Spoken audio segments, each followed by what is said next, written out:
রাসূলুল্লাহ সাল্লাল্লাহু আলাইহি ওয়াসাল্লাম কিশোর বয়সে কি করেছেন? সহিহ বুখারী মুসলিমের হাদিস। আনাস ইবনে মালিক রাদিয়াল্লাহু তাআলা বলছেন, রাসূলুল্লাহ সাল্লাল্লাহু আলাইহি ওয়াসাল্লাম মদিনায় বসে সাহাবীদের বলছেন, মা বাআসাল্লাহু মিন নাবিয়্যিন ইল্লা রাআল গানাম।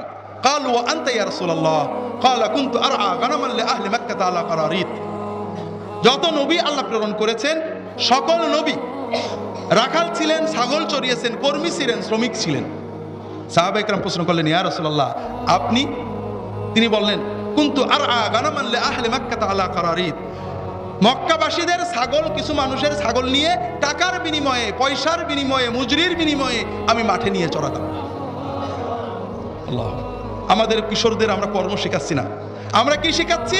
31st নাইটের অশ্লীলতা, বেহায়াপনা, অপচয়, আত্মকেন্দ্রিক ভোগ বিলাসিতা। আমাদের সামনে মডেল নেই ভাই। আমরা ইসলাম দাবি করি, কষ্ট লাগে এটা আমার। আমরা মুসলমানেরা এখনো কর্মকে ঘৃণা করি। আমার 10 বছরের ছেলে, 12 বছরের ছেলে প্রাইমারি স্কুল ছুটি হয়েছে, গ্যারেজে কাজ করবে, আমরা কেউ রাজি না। যদি কেউ বাধ্য হয়ে গরিব মানুষ করে, এটাকে আমরা খারাপই মনে করি। আমার মতো মানুষের ছেলে গ্যারেজে কাজ করবে, রাজমিস্ত্রির কাজ করবে, কারেন্টের মিস্ত্রি জোগাড় হয়ে কাজ করবে, মান সম্মান থাকে। কিন্তু আমার ছেলে যদি রাজনৈতিক দলের হাতা হয়ে পিস্তল নিয়ে ঘুরে বেড়ায়, টাকা নগদ আদায় করে নিয়ে আসে, কোনো লজ্জা লাগে না। এরপরেও নাকি আমরা মুসলমান।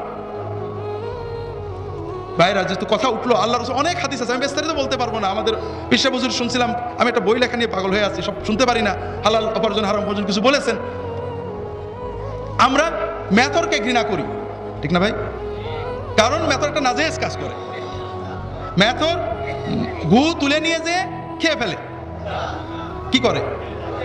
এই গু নিয়ে ফেলে তো একটা হারাম কাজ, ঠিক না? মাকরু কাজ তো। তাহলে তো আমাদের মায়েরা সব দোজখে যাবে। এটা একটা বৈধ কাজ। আল্লাহ রাসূল সাল্লাল্লাহু আলাইহি ওয়াসাল্লাম বলেন, মা আকালা আবদুন তাআমান কাত্তু আতিয়াবা মিন কাসবি ইয়াদিহি। নিজে হাতে কর্ম করা, এই কর্ম করে যে টাকা উপার্জন হয়, এর চেয়ে পবিত্র উপার্জন আর কিছুই হতে পারে না। তাহলে আমরা মেথরকেও অবজ্ঞা করি, রিকশাওয়ালা, কামার, কুমোর, মুচি, জেলে, এদেরকে ছোট কাজ মনে করি।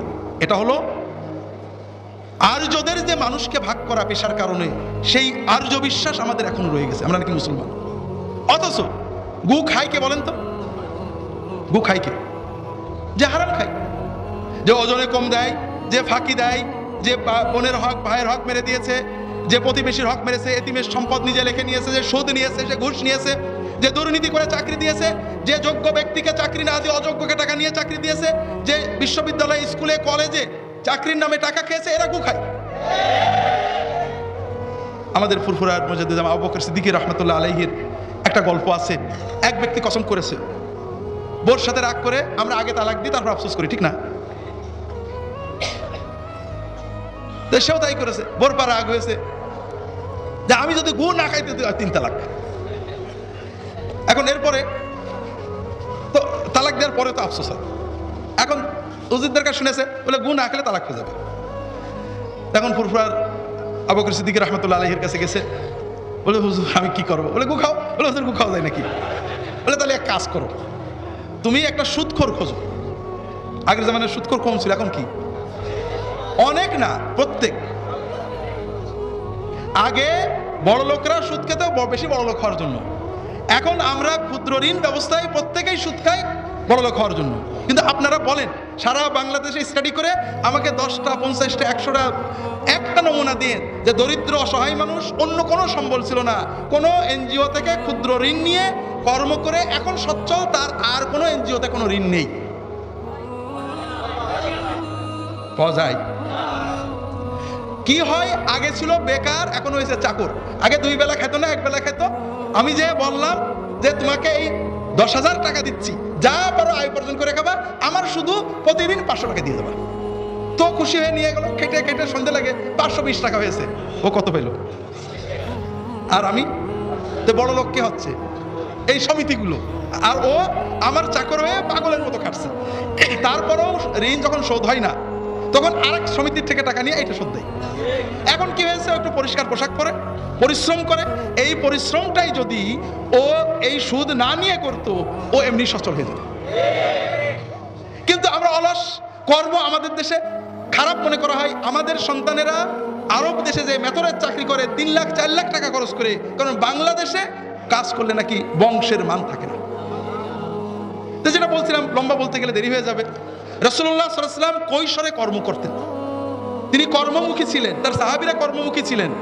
আয়েশা রাদিয়াল্লাহু তাআলা বলছেন, কানা আসহাবু রাসূলিল্লাহ সাল্লাল্লাহু আলাইহি ওয়াসাল্লাম উম্মাল আনফুসিহিম, রাসূলুল্লাহ সাল্লাল্লাহু আলাইহি ওয়াসাল্লামের সাহাবীরা সবাই নিজের কর্ম নিজে করতেন, খেতে কাজ করতেন, ব্যবসায় কাজ করতেন, পরের বাড়িতে কাজ করতেন, কাজ করতেন। আমরা কাজ শিখলাম না। আব্দুর রহমান ইবনে আউফ রাদিয়াল্লাহু তাআলা আনহু, রাসূলুল্লাহ সাল্লাল্লাহু আলাইহি ওয়াসাল্লাম 10 জন সবচেয়ে প্রসিদ্ধ জান্নাতের সংবাদ পাওয়া সাহাবীদের একজন, হিজরত করে মদিনায় গেলেন খালি হাত, অসহায়, একেবারে নিঃস্ব। আল্লাহ রাসূল সাল্লাল্লাহু আলাইহি ওয়াসাল্লাম তাকে যে আনসারীর সাথে ভাই বানিয়ে দিলেন, ওই আনসারী বললেন, ভাই আপনি আমার ভাই, রক্তের ভাইয়ের চেয়েও বড় ভাই, আমার জমি আছে অর্ধেক আপনি নিয়ে নেন, আমার বাড়ি আছে অর্ধেক আপনি নিয়ে নেন, আমার 2টো বউ আছে, একটা তালাক দিচ্ছি, আপনি বিয়ে করে নেন।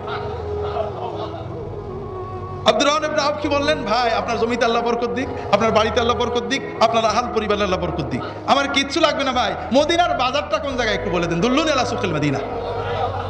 মদিনার বাজারে যে 2 টাকার সওদা নিয়ে বাজার করতে বসলেন, কেনেন আর বেচেন, কেনেন আর বেচেন।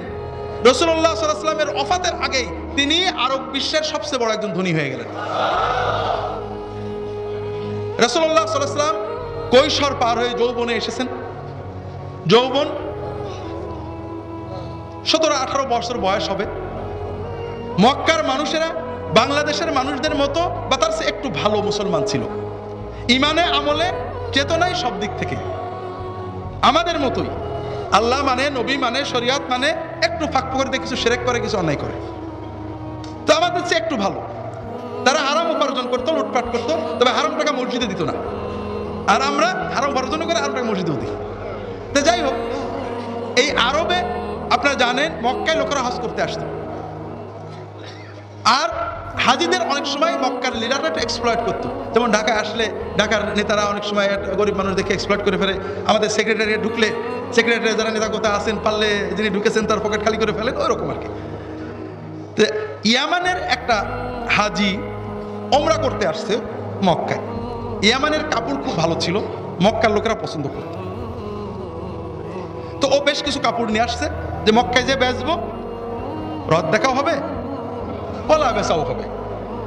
তো মক্কা এসে বসছে, কাপড়টা বেচে টাকাটা ক্যাশে নিয়ে তফসাই করে বাড়ি যাবে। তো বাজারে বসে আছে কাপড় নিয়ে। মক্কার এক গ্রুপের লিডার, গোত্রপতি, তিনি এসে বলছেন যে ভাই তোমার কাপড়ের কত দাম, কাপড়টা খুব ভালো লাগছে, বলে এত, ঠিক আছে বাসায় এসে টাকা নিয়ে যাও। খানিক পরেও বাসায় গেছে, বাসায় গেলে বলছে কি তুমি কি মনে করে টাকার জন্য আসলাম? আরে তোমার কাপড়গুলো আমি নিছি, এটাই দেখো, তোমার টাকা করবো।